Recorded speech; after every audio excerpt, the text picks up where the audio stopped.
Good afternoon and welcome to the Preservation Association Lincoln Brown Bag Lecture Series. My name is Eileen Burke and I'm the coordinator of these brown bags. Our lecture today is sponsored by the Preservation Association of Lincoln.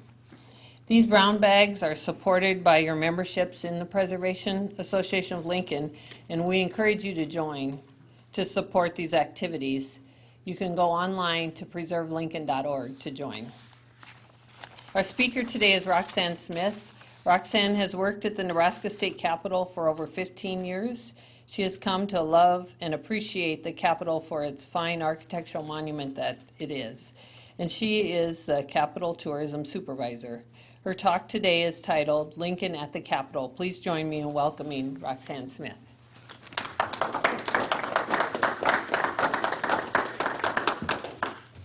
Thank you very much. I'm very pleased to be here to help celebrate Abraham Lincoln's birthday. As we look at the slides today, I want to remind you that you can come and see the Capitol in person. We're open 360 days a year, and tours are offered hourly throughout the day. You can go to our website, www.capitol.org, to find out more information about touring the Capitol. My talk today will be about Abraham Lincoln at the Nebraska State Capitol.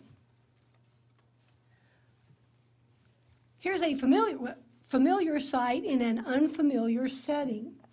The citizens of Lincoln, the Nebraska legislature, in the early part of the last century wanted to honor Abraham Lincoln on the anniversary of his 100th birthday.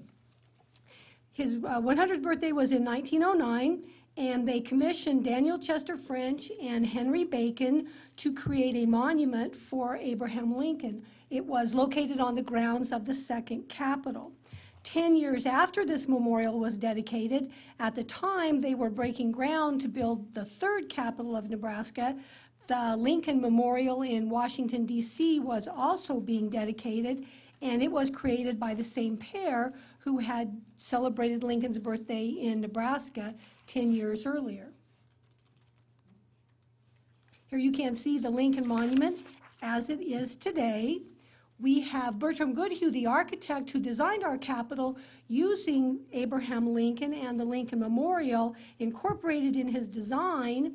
He pulled citizens through the monument so that it would be part of the West Entrance Plaza.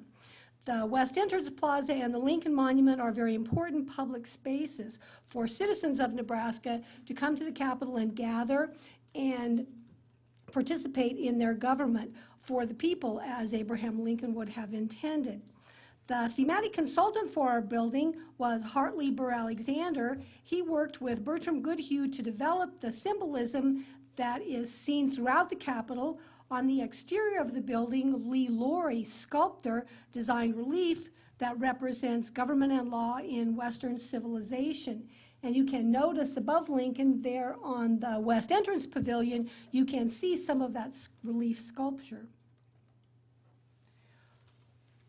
At the base of the tower, Dr. Alexander, the thematic consultant, wanted to represent the people who have great leaders who have exemplified the spirit of civilization through the ages.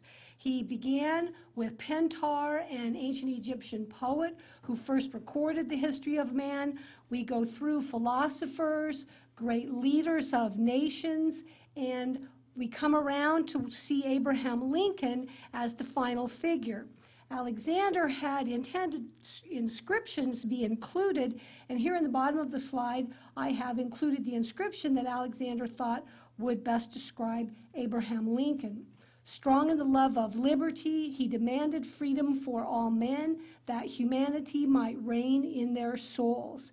And here you can see the Abraham Lincoln in a heroic form. His figure is 2 times life size, represented on the buttress beneath the tower of the Capitol. And the maquette, the picture that you saw on the postcard and in the first slide, was Laurie's maquette, which was ultimately carved in stone on the outside of the building. At the base of the building, around the 437-foot sides of the Capitol, There are relief sculptures that represent government and law in Western civilization. It begins with Moses and the ancient law, and it culminates in Nebraska's statehood. Here in the northeast corner of the building, you can see two events which bookend Abraham Lincoln's political career, and these two events impacted Nebraska very greatly. On the left, you can see the Nebraska-Kansas Act of 1854 is represented, and then on the right, through the trees, is Nebraska's statehood represented in 1867. We get a little bit closer look of the Nebraska-Kansas Act of 1854. Seated, you can see Stephen Douglas, who was senator from Illinois. Stephen Douglas wanted to open the West for the railroad from Chicago to California. In the process of opening the West for the railroad with the Nebraska-Kansas Act, they abandoned the Missouri Compromise, which established popular sovereignty. Some people believe that this act was the beginning of the Civil War. You can see behind Stephen Douglas, you can see Franklin Pierce, who was president at the time that Nebraska became a territory, and others in this image. Lee Laurie was able to sculpt actual portraits of the people who had served in the Senate at the time. They include Asbury Dickens, who was Secretary of State, Senators William Seward, Charles Sumner, Andrew Butler, James Mason, Salmon Chase, and Benjamin Wade.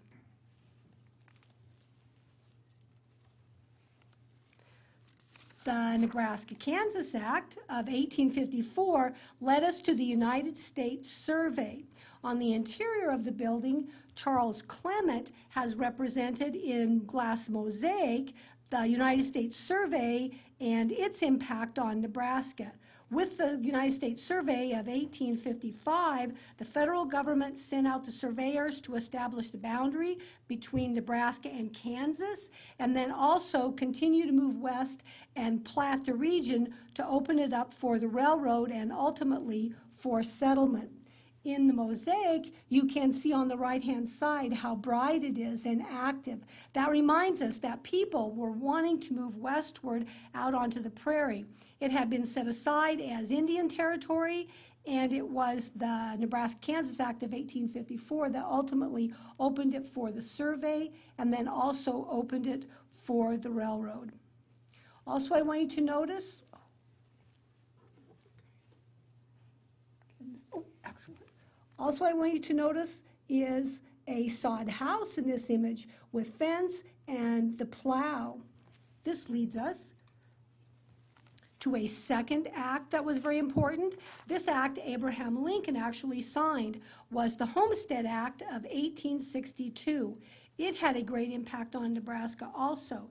James Penny in the Capitol in the vestibule has painted in sunrise and sunset colors of Nebraska the activities of the homesteaders as they moved westward. The Homestead Act included a provision for European immigration westward and for Europeans to come out and homestead in Nebraska, as well as, much little later, the veterans of the Civil War that came west. So here you can see the pioneers, the homesteaders arriving in Nebraska. Then the first furrow, Nebraska was an agricultural state. You can see them beginning to plow the land and establish the agricultural foundation of Nebraska. And again, you can see the beautiful sunrise colors that James Penny incorporated in the murals. Finally, we have the house raising, the homesteaders coming together, building their homes, creating the sod houses. So by opening the West with the survey and then later the Homestead Act, Abraham Lincoln had an impact on the growth of Nebraska. The Civil War, about that time, on the east side of the building, representing one of the three freedoms for the New World, we have the Emancipation Proclamation. The Emancipation Proclamation of January 1st, 1863, led ultimately to the 13th Amendment to the Constitution in December 18th, 1867. Slavery was banned. in the United States. In this relief, you can see the Washington, D.C., the Capitol off in the distance. So we have Abraham Lincoln there with his stovepipe cap sitting on the edge of the railing and as he's reading the Emancipation Proclamation. Another event that was important to Nebraska that involved the president was the Transcontinental Railroad. Back in the earlier slide, Stephen Douglas, the Nebraska-Kansas Act of 1854, the goal was to open the West for the railroad, and ultimately, during the Civil War, the western portion of the Transcontinental Railroad was built, and then about the end of the Civil War and the first couple years after, the Union Pacific began to build in Nebraska. The railroad had a major impact on the development of Nebraska, and it also set up confrontations with Native Americans on the Great Plains and changed the landscape. Here in this detail of the Transcontinental Railroad by F. John Miller, another mosaicist in the Great Hall, you can see how he used the small pieces of glass tile to represent Nebraska's growth based on the railroad. You can see the long black line beneath the steam engine to represent the railroad sidings that became Nebraska's communities. Surrounding that, you can see little blocks of green and different little geometric shapes to represent the railroad receiving the land and then platting the land and selling it to build communities and also for people to come west and purchase the land for their farms. The railroad was through Nebraska by statehood. Here we can see on the exterior again, statehood for Nebraska. March 1st, 1867, Nebraska becomes a state. The relief sculpture that Lee Laurie did on the exterior is generally 6 inches deep, and the figures, unlike the figure of Lincoln and the other great lawgivers, which are heroic size, the figures in the relief sculpture are approximately 3/4 life size. Here you can see Nebraska up close with her bison robe and her scepter of corn, carrying the 37th star to Columbia. Beside her are the people that would come west to settle Nebraska. You can see in the front beside her wearing a Union soldier's hat, and then behind you can see other men who perhaps served in the Civil War. Both North and South came west. The veterans came to build the new state. During territorial times, during the Civil War, leading up to Nebraska's statehood, people had moved west into Nebraska after territorial days. The Platte River, seen right here, and we'll pretend this is indeed eastern Nebraska, because much beyond Lincoln being the western edge of the frontier, or Lancaster being the edge of the frontier, so this is eastern Nebraska. And you can imagine that Omaha would be about here, and then we have Fremont, Columbus, down here we'd have Beatrice, and then people from the south tended to move up into the south side of the Platte River, and then people from the north would migrate up towards Omaha and north from Omaha. Interspersed with the veterans that came to settle Nebraska, we also had many European pioneers. After statehood, the South Platters began to agitate to move the capital away from Omaha. All during territorial days, Omaha and the Iowa faction had controlled state government. So finally, upon statehood, the South Platters had the political will and the power to move the capital away from Omaha. They chose to move it out to the west. The Nebraska State Library has a collection of all the state statutes in Nebraska since statehood. This book, in the upper left, shows the first 3 years of state statutes. As I was doing this slide, I went to look for LB number like we do now. All the statutes and everything has a legislative number. but this one, it was called an act to provide for the location of the seat of government, and it was passed on June 14th, 1867. Many visitors to the capital from Omaha will still hold a grudge against Lincoln for taking the capital away from them. But I always like to point out it was a legitimate act of the legislature. And here you can see in the boxed portion, it says, which said town, when laid out, surveyed, shall be named and known as Lincoln. That ties Abraham Lincoln to Nebraska. The capital was named after Lincoln, and it's to be the permanent seat of government for the state of Nebraska.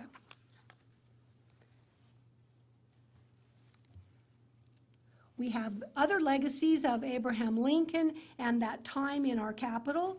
We have Abraham Lincoln's legacy on the outside. Many of his Civil War generals and other people that were in government in that time are named for Nebraska's counties. Here you can see, I'll give you right there, Custer, probably the most famous of those generals we have named in Nebraska. And now we'll take a brief pause to have the county name quiz. There are 9 counties named in Nebraska after Civil War generals. 4 of them went on to serve in the West after the Civil War. I've given you hints with the county seat in parentheses, and I gave you the first answer also. Custer, so we have George Armstrong Custer, and then Grant and Hooker, Oliver Otis, Hamilton, excellent, very good, very good. Others who aren't chewing, you can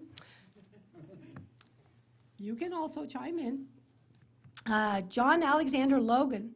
I might point out later in the slideshow, we will see I'll mention the original Memorial Day Proclamation, and it was John Logan who signed the original Memorial Day Proclamation in 1868, and we have a county named for him also. Giving you time to rack your brains. Philip Henry Sheridan, very good, and William Tecumseh Sherman. That's right indeed. So there's a great legacy of this time and Abraham Lincoln in the capital with the county names. Also, many of Nebraska's counties were named after presidents. And here you can see, too, Abraham Lincoln, and then right above, I think perhaps strategically located, you can see Lincoln associated with the buttress figure of Abraham Lincoln. And then also beside is Madison, and then we see Burt, one of the early territorial governors.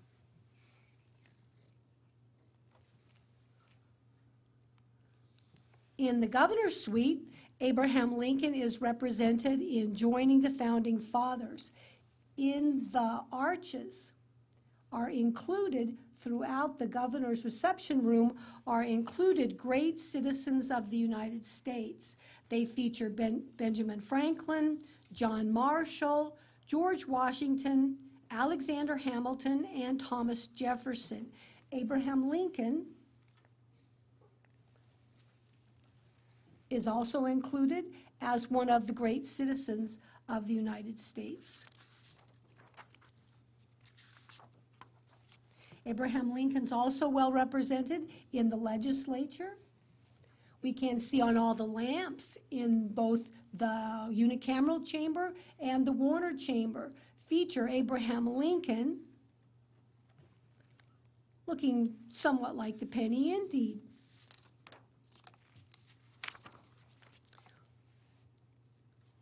Our state motto can be tied to that time also. Here in the old Senate chamber on the speaker's niche, you can see our state motto, equality before the law,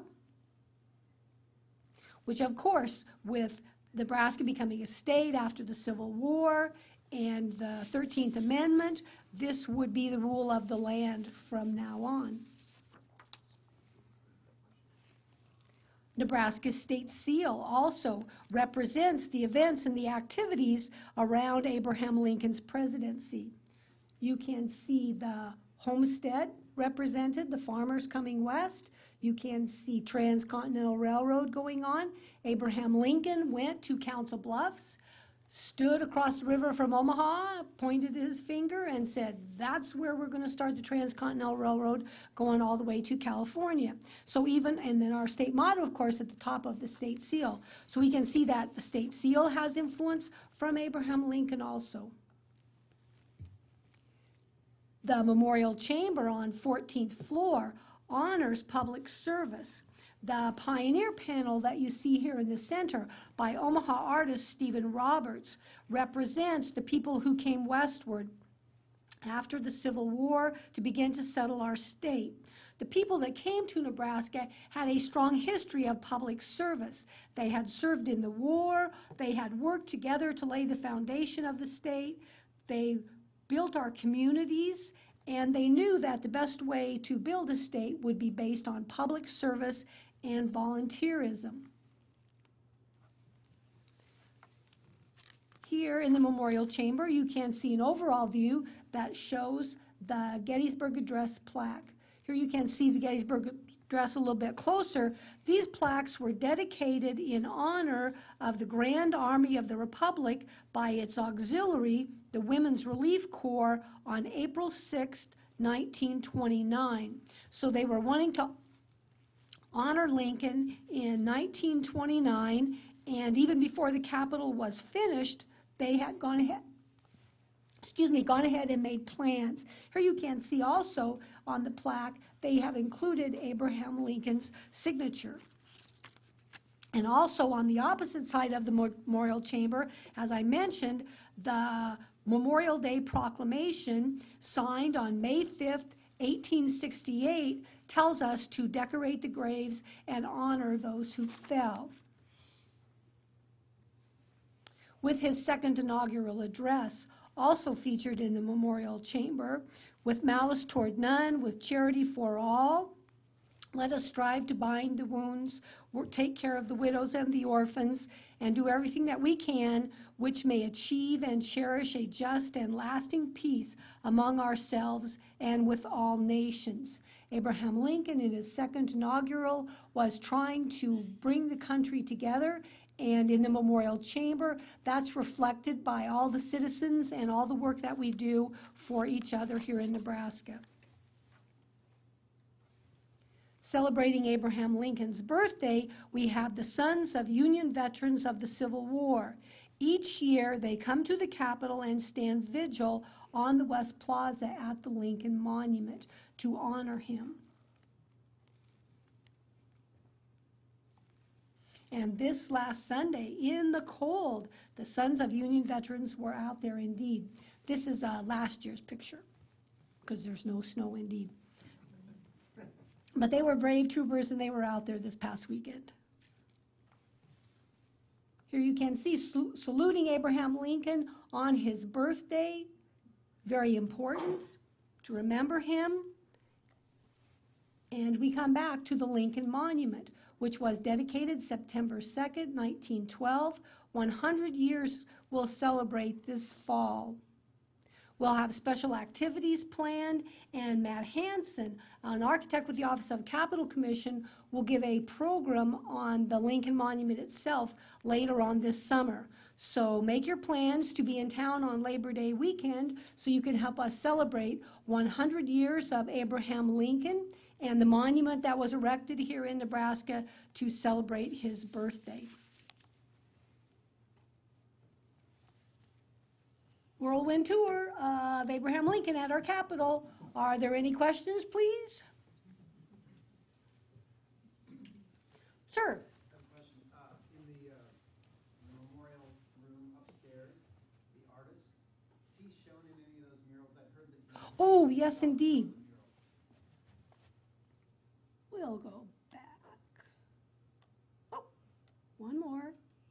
There we have Stephen and his family are right here. You can see Stephen, his wife Ann. Ann is holding baby Meredith, and there is Adam, his son Adam. I might also point out, we go beyond, and this is Stephen's brother. This is his best friend from 4th grade. Over here, we have some of Stephen's artist friends who posed for the panel which represents Nebraskans fighting flood and environmental disaster. And then here in this panel, his uncle, I believe, is father-in-law. His father-in-law is a surgeon, and his father-in-law is represented. So Stephen incorporated many members. Stephen is very proud of the fact that he is a fourth-generation Nebraskan, and so he thought it was just fine for him to portray a pioneer family because his family was indeed pioneers.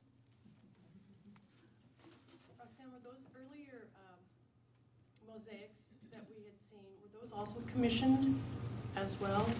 Some of the, in the earlier paintings? Yes. Dr. Alexander, the thematic consultant for the building, worked with the architect Bertram Goodhue, and they organized a general thematic program for the Capitol.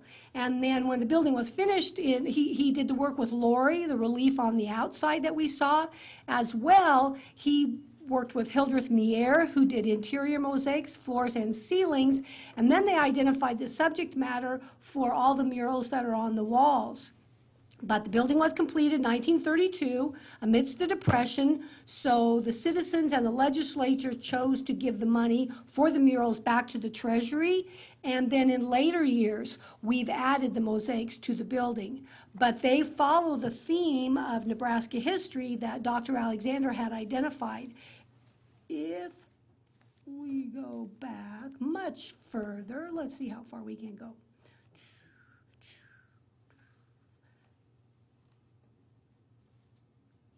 For instance, we have the United States Survey. Charles Clement, who did this mosaic, was part of the competition. There were 6 in the Great Hall as part of the competition. John Miller also won in that competition with his mosaic.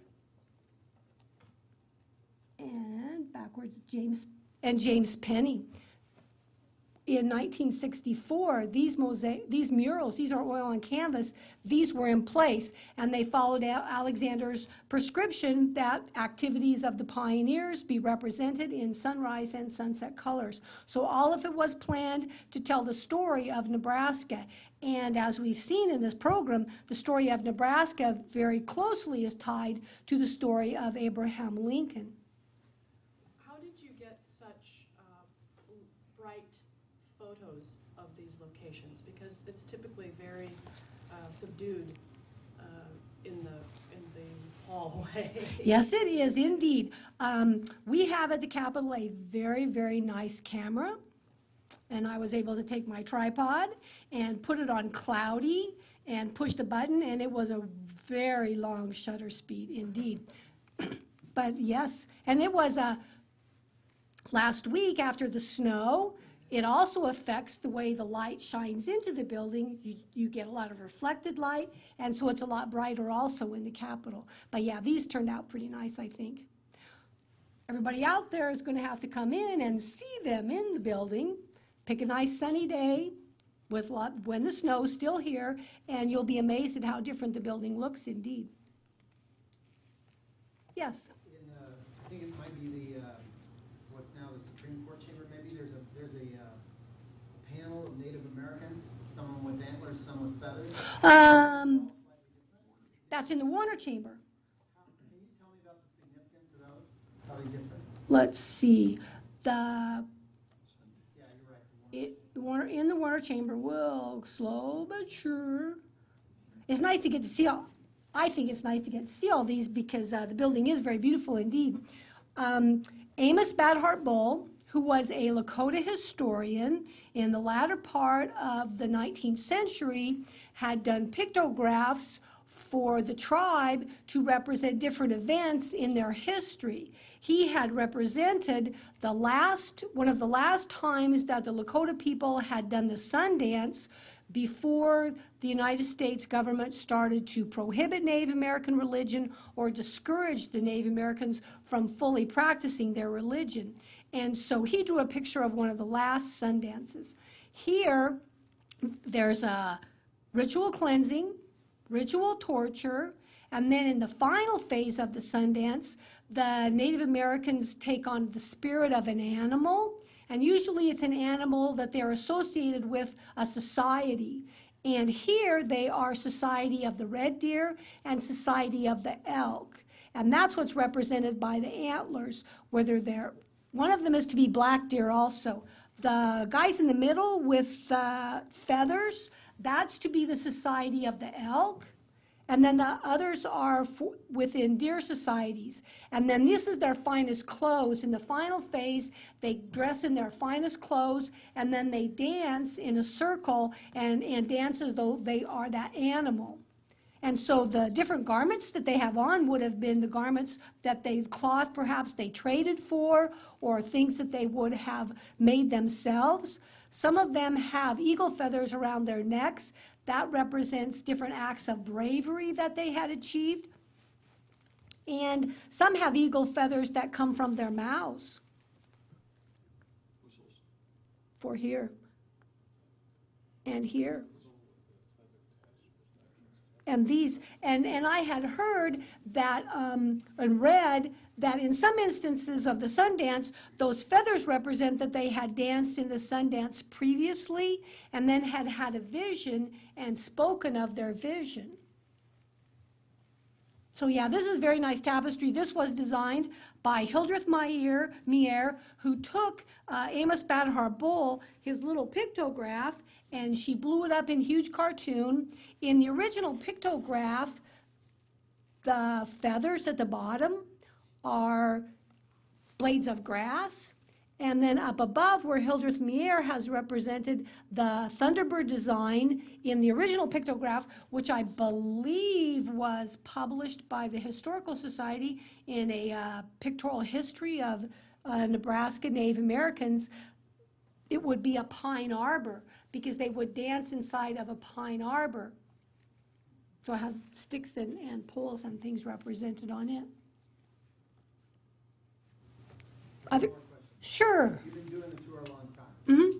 How often do you get surprised and learn something new? Oh, learn something new. I would say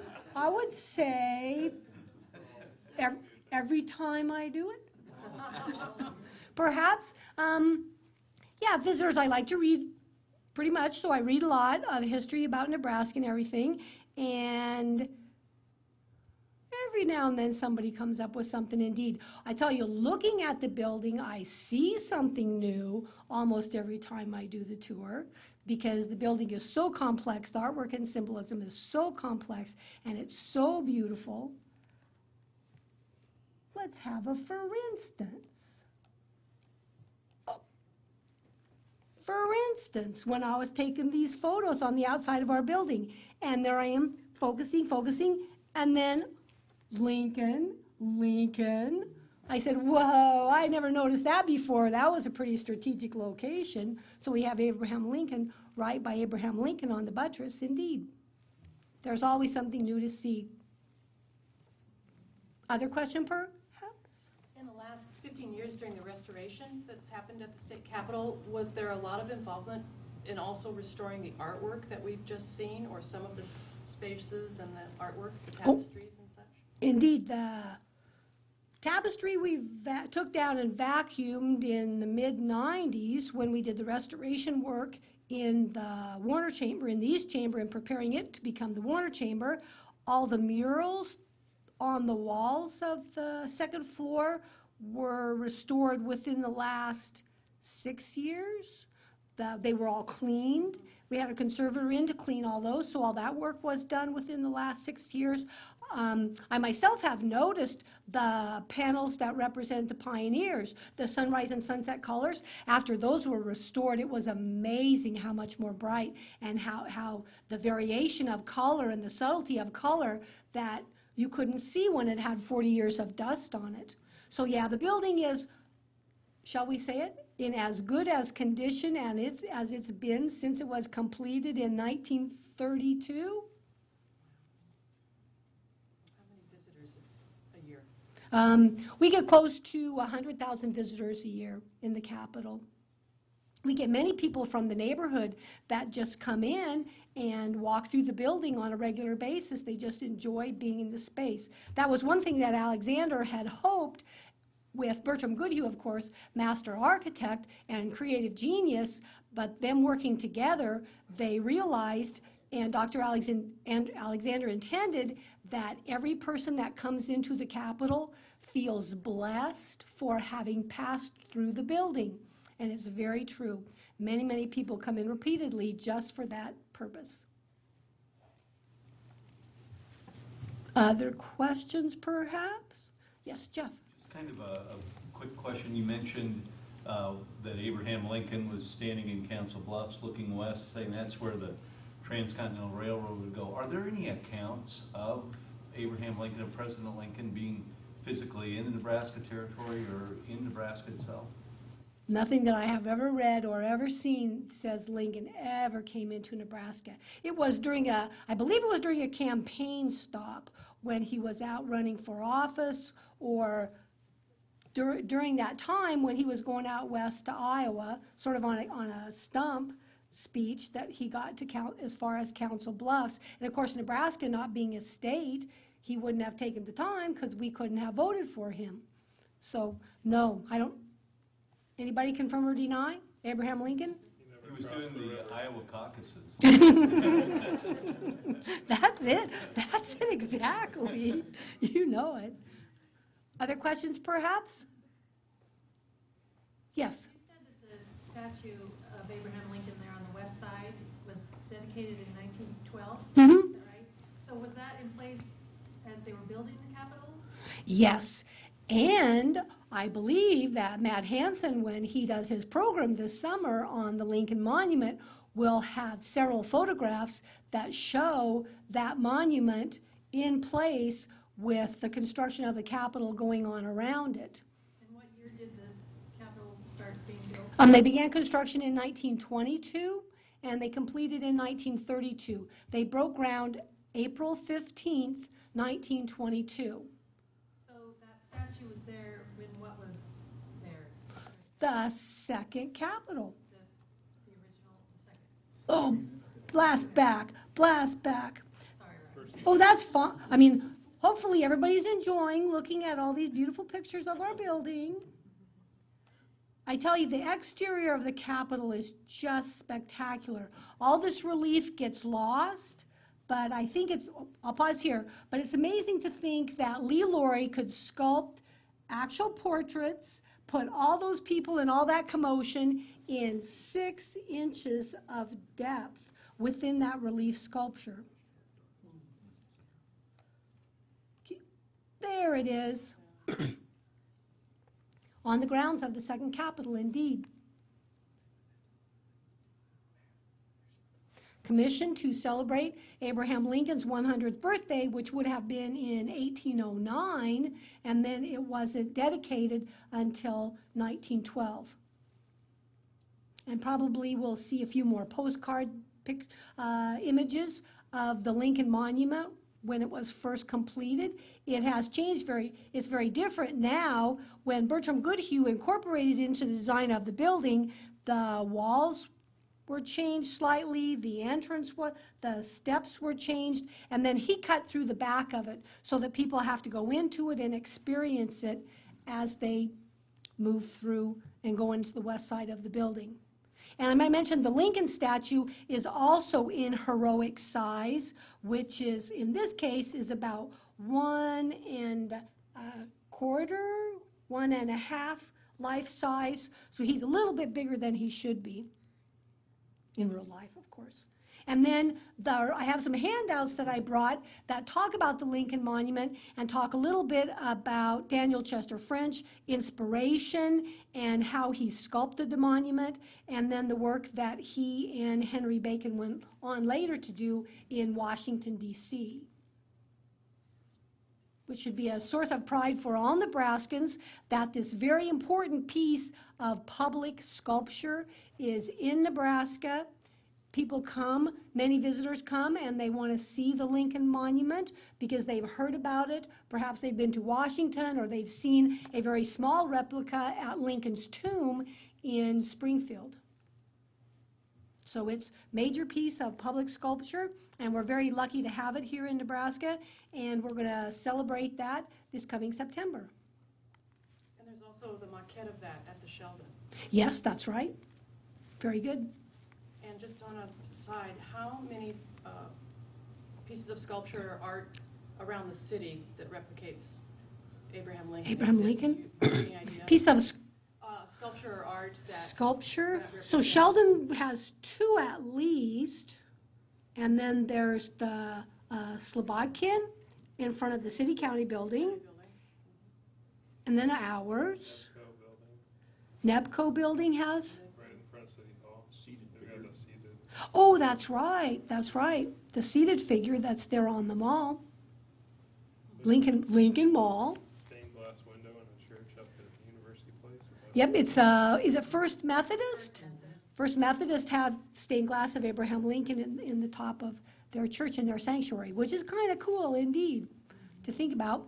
And then other images of Abraham Lincoln.